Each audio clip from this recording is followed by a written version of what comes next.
Hello learners, আসসালামু আলাইকুম। English care সেন্টারে আপনাদেরকে ওয়েলকাম করছি। আজকে টিউটোরিয়ালটির মাধ্যমে আমরা ভোকেশনাল সমাপনী পরীক্ষা নবম শ্রেণীর ইংরেজি গ্রামার অংশের কোশ্চেন নাম্বার 7, বিশেষ করে completing sentence, infinitive, gerund and participle and conditional দিয়ে কিভাবে করব বিস্তারিত আলোচনা করব।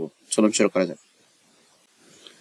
মূলত পরীক্ষার এভাবে 6টা বা 7টা বাক্য থাকবে।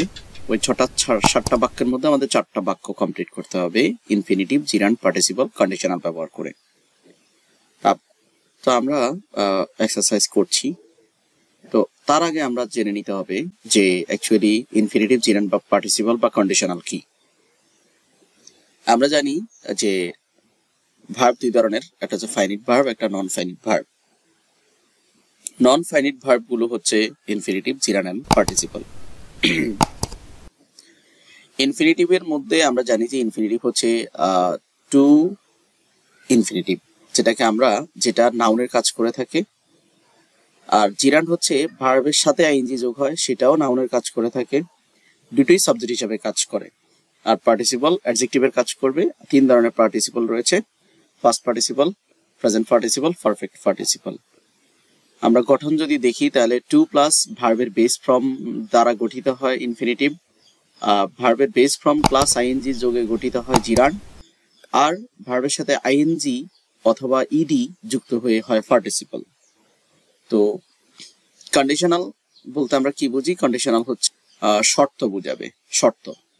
যাই হোক, এখানে আমরা উদাহরণ দেখতে পাচ্ছি যে to walk is good exercise. এখানে টু ওয়াক এটা হচ্ছে ইনফিনিটিভ। এখানে এই ওয়াকটা যদিও ভার্ব, এটা একসাথে নাউন প্লাস ভার্বের কাজ করেছে। Walking is a good exercise, এখানে ওয়াকিং ভার্বের সাথে আইএনজি যোগ হয়েছে, সো এটা জিরান হয়েছে। এগুলো মূলত ভার্বাল নাউন, নাউন প্লাস ভার্বের কাজ করেছে একই সাথে। Walking river side is enjoyable, এটা হচ্ছে এই ওয়াকিংটা হচ্ছে পার্টিসিপল। কেন? রিভার হচ্ছে নাউন, নাউনের আগে যেটা বসছে সেটা অ্যাডজেক্টিভ। তো সো আমরা বুঝতে পারছি নন ফাইনিট ভার্ব বলতে মডাল নন ফাইনিট ভার্ব গুলো হচ্ছে infinitive, জিরান and participle.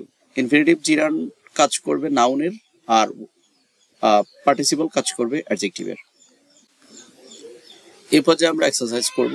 This is a house. তো এটা বাকি অংশ আমরা কিভাবে করব? To live in, this is a house to live in. এখানে টু দুইটা উঠছে, একটা ভুল আছে। তারপরে you will learn a lot, যেখানে উইল আছে বুঝতে হবে এখানে আমাদের কন্ডিশনাল ব্যবহার করতে হবে। ঠিক আছে? তাহলে ইফ ইউ রিড, এই অংশটা আমাদের লিখতে হবে, যদি তুমি পড়ো তুমি শিখবে। তারপর হচ্ছে ডোন্ট ড্রিঙ্ক ওয়াটার, কেমন water? Polluted water. Fill in the ব্ল্যাঙ্কসটা আমরা একটা ফ্রেজ দিয়ে করতে পারি, একটা ক্লজ দিয়ে করতে পারি, একটা শব্দ দিয়ে করতে পারি। You will learn a lot if you read, একই বাক্য আমরা করেছি, এটার আগেও ফিল ইন দ্য ব্ল্যাঙ্কস থাকতে পারে, পরেও ফিল ইন দ্য ব্ল্যাঙ্কস থাকতে পারে।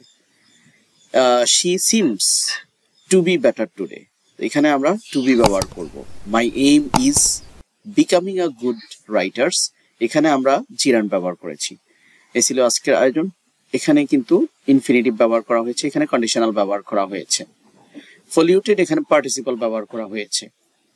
আশা করি বুঝতে পেরেছেন। পরবর্তী মডেল কোশ্চেন 2 দেখার আমন্ত্রণ জানিয়ে আজকের মতো এখানে শেষ করছি। আল্লাহ হাফেজ।